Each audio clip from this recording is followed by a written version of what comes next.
नमस्कार दोस्तों। मोदी 3.0 को आगे बढ़ाते हुए एनडीए ने नरेंद्र मोदी को संसदीय दल का नेता चुन लिया है। 2014 से अब 2024 तक लगातार तीसरी बार उनका प्रधानमंत्री बनना तय है। हालांकि अनुमान ये लगाए जा रहे हैं कि इस बार उनकी कैबिनेट बिल्कुल नई नजर आएगी। इसमें 40 नए चेहरे शामिल हो सकते हैं। आइए जानते हैं कि आखिर अमित शाह, राजनाथ सिंह जैसे कुछ बड़े नेताओं को छोड़कर इस बार क्यों बदल जाएगी कैबिनेट। आपको बता दें, इस बार मोदी सरकार के 19 मंत्री चुनाव हारे हैं। हारने वालों में स्मृति ईरानी, संजीव बालियान, महेंद्र नाथ पांडे, निरंजन ज्योति, अर्जुन मुंडा जैसे दिग्गज मंत्री शामिल हैं।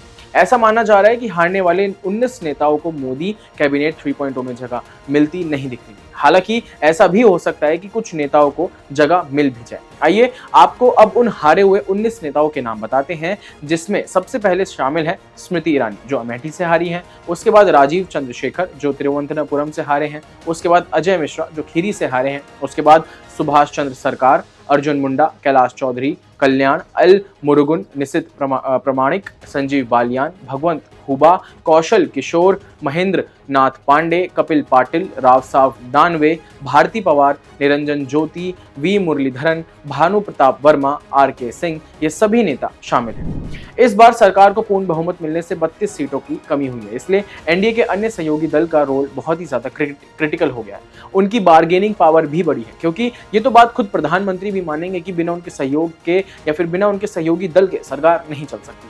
मोदी सरकार के 4 प्रमुख सहयोगी हैं, जिनमें तेलुगु देशम पार्टी यानी कि टीडीपी, जिसके पास 16 सीट है, जनता दल यूनाइटेड यानी कि जेडीयू, जिसके पास 12 सीट है, शिवसेना यानी शिंदे गुट, जिसके पास 7 सीटें हैं, और लोक जनशक्ति पार्टी, जिसके पास 5 सीटें हैं। आपको याद दिला दी कि जब 2014 में मोदी पीएम थे तो उनकी कैबिनेट में कुल 46 मंत्री थे। जब मोदी 2.0 सरकार आई तो उन्होंने अपने मंत्रिमंडल में 25 मंत्रियों को हटा दिया था, जबकि अधिकांश चुनाव जीतकर वापस सदन में आए थे। यानी मोदी अपनी कोर टीम के बजाय नई टीम बनाने पर भरोसा रखते हैं, विश्वास रखते हैं। ऐसे में अनुमान लगाया जा सकता है कि हमेशा की तरह कुछ प्रमुख मंत्रियों जैसे राजनाथ सिंह, अमित शाह, नितिन गडकरी, निर्मला सीतारमण, एस जयशंकर, पीयूष गोयल, गिरिराज सिंह, ज्योतिरादित्य सिंधिया और धर्मेंद्र प्रधान को छोड़कर 1-2 चेहरे ही रिपीट हो सकते हैं। 19 मंत्रियों का चुनाव हारना, 4 प्रमुख सहयोगियों की 15 से 20 मंत्रालयों की डिमांड, नरेंद्र मोदी की नए चेहरों को मौका देने की फितरत इस बात की तरफ साफ इशारा करती है कि तीसरे कार्यकाल में 35 से 40 नए चेहरे नजर आएंगे। अभी के लिए फिलहाल बस इतना ही। मुझे दीजिए इजाजत। चुनाव से जुड़ी हर बड़ी खबर के लिए देखते रहिए क्लिक इंडिया। धन्यवाद।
नमस्कार। आज से कुछ समय पहले क्लिक इंडिया के सीईओ ने जाने माने ज्योतिष के.एन. राव के साथ एक इंटरव्यू में इस बार के लोकसभा चुनाव को लेकर बात की थी, जिस पर के.एन. राव ने कहा था कि सरकार तीसरी बार भी नरेंद्र मोदी की ही बनने वाली है और इस दौरान मोदी सरकार कई बड़े डिसीजंस लेने वाली है। क्या ये भी भविष्य में दिख रहा है कि भारत से जो टुकड़े अलग होकर के अलग अलग देश बन गए, क्या वो सब भी एक हाँ, वो आ सकते हैं। मैंने इसको ज्यादा वर्क नहीं किया। पाकिस्तान आ सकता है मिलने। अच्छा, बढ़िया सर। तो और जो मौजूदा सरकार है, चूंकि अगले साल चुनाव भी हैं, तो इनका भी कुछ ऑब्वियस आपको यही आए, मोदी जी आएंगे। जी सर। और देश में प्रजातंत्र की स्थिति को लेकर के कि बहुत बार प्रजातंत्र अपने आप में अच्छा रहेगा, हिंदुत्व का राइज हो रहा है। वो हो क्या रहेगा। इसके साथ ही जब एक्सिस माई इंडिया, चाणक्य और सी वोटर सर्वे जैसे बड़े बड़े एग्जिट पोल संस्थाओं ने एकदम गलत आंकड़ों का प्रेडिक्शन किया, उस दौरान देश का एकमात्र मीडिया संस्थान रहा क्लिक इंडिया, जिसने सटीक आंकड़ों के साथ कहा था कि बीजेपी इस बार बहुमत का आंकड़ा भी पार नहीं कर पाएगी। क्लिक इंडिया के सीईओ और टीम ने कई पहलुओं को पढ़ने और समझने के बाद एनालाइज किया और उनसे हमने निष्कर्ष निकाला कि 4 जून को बीजेपी और बाकी पार्टियों की क्या स्थिति रहेगी। हमारे साथ विप्रांशु है। विप्रांशु, क्या लगता है किसकी सरकार आने वाली है? मैंने मतलब अभी कुछ पढ़ाई करी है, इसी के बारे में भी पढ़ा, बहुत सारी चीज़ें देखी। तो सीट्स की अगर हम बात करते हैं तो बाकी सारे लोगों का कहना है कि 350 360, तो मेरे अकॉर्डिंग ऐसा मुझे लगता है कि 230 से 240 के बीच में बीजेपी इस बार सीट सिक्योर करी है। बेसिकली मेजॉरिटी मार्क भी वो क्रॉस नहीं कर पा रही है। यूपी जो है इस बार सरप्राइजिंग फैक्टर हो सकता है, जैसे कि यूपी में 3 चीज़ें जो हैं वो इस बार इम्पॉर्टेंट रोल प्ले कर रही हैं। सबसे पहला तो अगर हम पिछली बार का डेटा देखते हैं तो 14 में बीजेपी ने जीती थी 71 सीट्स एंड फिर 19 में जीती 62 सीट्स, तो कम हुआ। एंड उसके बाद वापस से इस बार ऐसा लगता है कि बीजेपी 50 सीट पर यूपी में सिमटेगी, क्योंकि यहाँ पे 3 फैक्टर प्ले करते हैं। अभी 6 से 7-8 महीने पहले एक रूमर उड़ा था कि बीजेपी अपना स्ट्रॉन्ग होल्ड दिखाने के लिए कन्याकुमारी से मोदी जी को उतारने वाली है एंड मोदी जी जहाँ से खड़े होंगे वो जीतेंगे ही जीतेंगे, ठीक है। बट उसके बाद मोदी जी ने वो प्लान ड्रॉप किया एंड इवेंचुअली अब वो वहाँ मेडिटेशन कर रहे हैं, तो कन्याकुमारी को वो मतलब साउथ इंडिया को साधना चाहते हैं, बट अब उनको शायद से इंटरनली कोई डेटा मिला हो, कोई पता चला हो कि यहाँ के लोग खुश नहीं। इंटरनली मतलब कि उनको ध्यान में कोई डेटा मिल गया क्या? नॉट वैसे, उनकी टीम या फिर कुछ इस तरह से उनको पता चला होगा कि वहाँ के लोग खुश नहीं, तो इस वजह से उन्होंने वो प्लान ड्रॉप किया एंड अगेन वो फिर वाराणसी से ही चुनाव लड़े हैं। तो इस वजह से एक फैक्टर ये है। दूसरा फैक्टर है जो बीजेपी का हिंदुत्व कार्ड है, वो इस बार मुझे नहीं लगता कि यूपी में चलेगा, वो इस बार कास्टिज्म में तब्दील होगा UP and even in Bihar. लेकिन मोदी जी ने अयोध्या मंदिर बनवाया है और लोग ये भी बोल रहे हैं कि जो राम को लाए हैं हम उनको लाएंगे, फिर आप कैसे कह रहे हो कि वहां पे हिंदुत्व का फैक्टर नहीं चलने वाला? 14 से लेके 2019 के बीच में भी मोदी जी का ये मतलब बीजेपी का एनडीए का ये एक वो था, नारा था कि हम राम मंदिर बनाएंगे एंड 2019 में इवेंचुअली इट हैपेंड।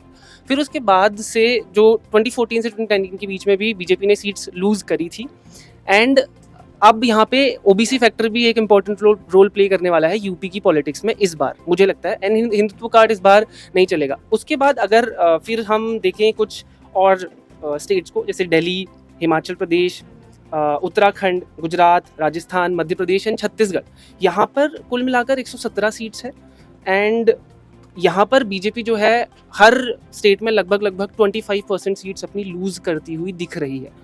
तो इधर भी बेसिकली बीजेपी को लॉस हो रहा है। उसके बाद अगर गेनिंग की हम बात करते हैं तो गेनिंग में साउथ इंडिया की कुछ जगह है जहाँ पे गेन हो रहा है, जैसे कि केरला, तमिलनाडु, ये मेरा अपना वो है, तमिलनाडु एंड तेलंगाना, आंध्र प्रदेश एंड उसके बाद फिर वेस्ट बंगाल में भी कुछ सीट्स, एक आध सीट्स जो है वो इन सारी जगहों से गेन होंगी एंड नॉर्थ ईस्ट में भी शायद से कुछ गेन हो सकता है। बट ये जो गेन हुआ वो सारा कम कर देता है अपना कर्नाटका का जो स्टेट है, उधर से बीजेपी गवाएगी अपनी सीट्स को, तो फिर ये न्यूट्रल हो जाएगा। अब जो इन्होंने गेन किया वो कर्नाटक ने न्यूट्रल कर दिया एंड जो 117 सीट्स जो भी मैंने आपको बताई वो बीजेपी ऑलरेडी उसमें से 25% सीट्स अपनी लूज कर रही है, जितना कमा रहे हैं उतना घटा भी रहे हैं, ज़्यादा गवा रहे हैं। तो फिर ये सारे जो फैक्टर्स हैं वो प्ले करेंगे, वो रहेगा। उसके बाद बिहार का भी, अब बिहार की भी जो पॉलिटिक्स है वो भी इस बार मतलब बिल्कुल बदल गई। पहले एनडीए टूटी थी, नीतीश कुमार जी ने अपना साइड चेंज किया था, उसके बाद वापस से वो एनडीए में जुड़ गए, तो इस वजह से अब बिहार की पॉलिटिक्स में भी थोड़ी बहुत वो है। एंड उसके बाद अगर हम देखेंगे वहाँ बिहार में अभी यूथ वोटर्स बहुत ज़्यादा हैं, मतलब बिहार में करीब 7.5 करोड़ वोटर्स हैं, उनमें से 1.7 करोड़ जो है वो यूथ है and they are searching for jobs. And अभी हमने रिसेंटली देखा था कि पेपर लीक हो रहे हैं, रेलवे के पेपर लीक हुए, इसके पेपर लीक, तो वो भी एक फैक्टर हो सकता है वहाँ पे उसको लेकर के। तो वहाँ पर भी मुझे लगता है कि बीजेपी लूज करेगी ड्रास्टिकली। उसके बाद महाराष्ट्र का भी जो है पॉलिटिक्स वो भी बहुत ज़्यादा बिगड़ा है कुछ टाइम पहले, उससे अगर हम पहले देखते हैं।